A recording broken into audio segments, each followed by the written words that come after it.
Dishes, and today we're making Tennessee onions and Southern buttermilk biscuits. Come on, let's jump in.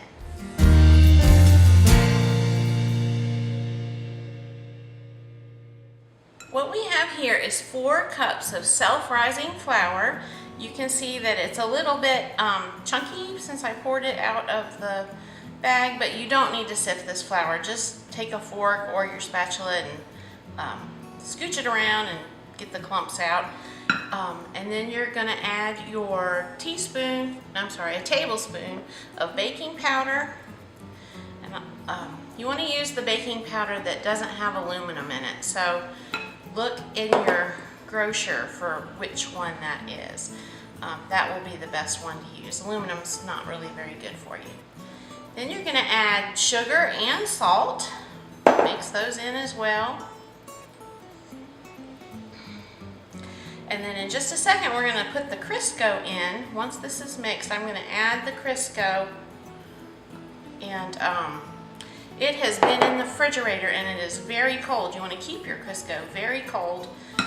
It's shortening, not just liquid Crisco. You can see it's shortening and it is just cut into chunks. You don't have to do anything more special than that. Add it all at once, and then you're going to use a dough cutter to cut that in. And there's no special thing about the dough cutter. You just want to be careful because biscuits just make a mess. I'm just going to tell you, if you get out of the kitchen after making biscuits and without being covered with dough, you've really done something. You move the cutter around and you will chop that shortening up, and it will eventually make the flour look like, it'll start to look kind of like cornmeal. It'll be a little wet, small chunks in it.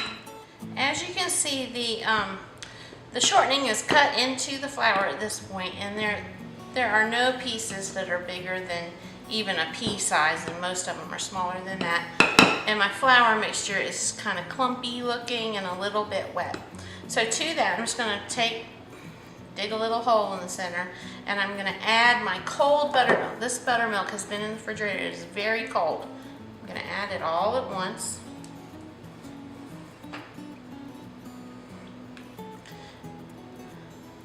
You really need a bigger bowl than this. And you're going to mix that until it's all mixed in, and it'll look very wet and sticky when I get this mixed in. You can see here that I've mixed it all up and the flour's all mixed in there. One important thing that I didn't say is you don't want to touch that dough with your hands. As the biscuits rise, what makes them rise and makes them flaky is that shortening that we've put in there. And if you are mixing it with your hands, just the heat from your hands can melt that Crisco enough that it won't make your biscuits flaky. So what we're going to do is sprinkle a little bit of the same flour we used in our biscuits here on this board. And because this dough is very sticky at this point, and we're going to turn this out on the board.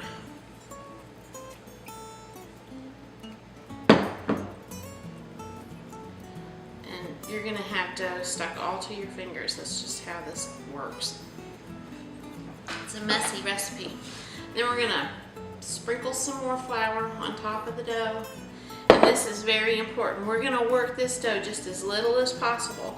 All I'm going to do is press this down and fold it over a few times to get it to come together. And you'll feel the dough change a little bit, and it'll start to feel pretty silky and smooth.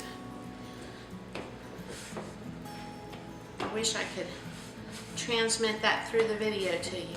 Anyway, it's starting to feel like that now, so I'm going to smear it with a little bit more flour so that I can touch it without it sticking to my hands. And I'm just going to press it out until it is about 1 inch thick. There's no need to roll it. I'm sure you've seen people roll things out with a rolling pin. No need to do that. You can just pat it with your hands. We're ready to cut our biscuits. I have an antique cutter. You can use one that's about a 2-inch cutter. And when you cut your biscuit, you want to cut straight down like that. straight down. And it might come up with your cutter or it might not. Either way is fine. If it does, just set it out of the way. You want your dough to be about 1 inch thick, and this is not quite that on this edge. This one here is the perfect thickness for a great biscuit. I can remember seeing my grandmother smack her biscuit cutter against her hand like that. So once your biscuits are cut, take this extra dough, fold it up, and just pat it back out and cut biscuits until you run out of dough. All right, what I have here is a really hot pan.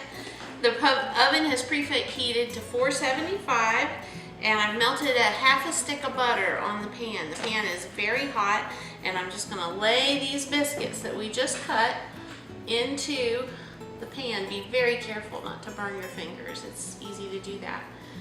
Usually when I'm making biscuits at home, I put the pan in the oven with this half a stick of butter at the same time, right just before I turn the wet dough out onto the board.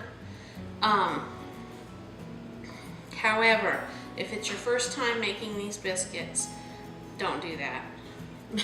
Do it after you've already cut the biscuits and they're ready to go in, because that butter will burn really easily and you don't want to burn up your butter and blacken your pan. So just put them in there, and then once you have all your biscuits in, and it's fine if they touch, and it's fine if you have a little end piece, that was the extra dough, and just take your final little piece of dough that you have left and make a tiny biscuit with it. That's fine. It still eats the same. Now you want to brush the tops with evaporated milk, and make sure it's evaporated milk, not sweetened condensed milk. Brush the tops with evaporated milk, and what that does is it makes the tops really crunchy after they rise. And you're gonna have some evaporated milk left, and what you can do with it is, I have an easy baked macaroni and cheese recipe on the website at loavesandishes.net. Go check that out, and that's how you can use up the rest of that can of evaporated milk. It's so simple and delicious and creamy. It's perfect juice for the rest of this can. All right, I'm gonna get these biscuits put in the oven, 475, and I'll be back in a minute when they're done. And here they are, they're all done. We're just gonna paint the top of the biscuits with a little bit of melted butter. That'll give them a nice glisten. Makes them taste better too. And they're ready to serve.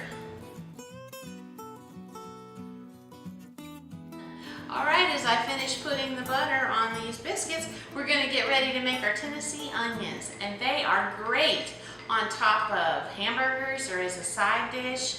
Take them to any picnic that you're going to. Your vegetarian friends will love them too.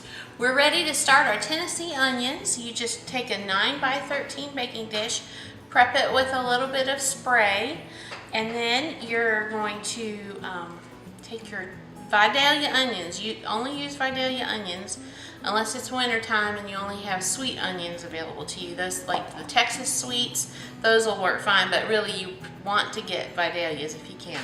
Cut them into 1/4 inch slices. Now you're not going to believe how easy this recipe is. You're going to be astounded at how easy it is, and you're also going to be astounded at how good people say it is. Cut your onions into 1/4 inch slices and separate them into rings, and then you just want to lay the rings in the pan until they reach about the top of the pan. And how many onions that is going to depend on the size of your onions. If you have the great big Vidalias, then it's going to be about 2 onions, maybe 3. These are smaller onions that you buy in a bag, and it took 5 or 6 of those. So it's just really going to depend. But in general, you can figure 2 or 3. And you're going to sprinkle your onions with some garlic salt. That's a critical step. Then you're going to put some pats of butter around on top of the onions. Doesn't matter particularly where, just anywhere. And then you're going to top that with some cheese. I'm using a mixture of Colby and pepper jack to give it a little bit of extra flavor. You can use just cheddar. Oh, it's falling through the handle of my dish. You want to spread it on there pretty thick. It's going to melt and it's going to bubble up and be hot and bubbly. And these onions are going to kind of deflate a little bit too. All right, our onion dishes, our Vidalia onions are ready to go in the oven, and they'll be out just. Here we go. Here's our Tennessee onions. You can see that cheese is baked on there and brown. Oh, if you could smell it, it smells so good. Here's a perfect use for those Vidalia onions you find at the store. Thank you for watching, and let me know about your favorite way to use onions. Check out these recipes and more at Loaves and Dishes.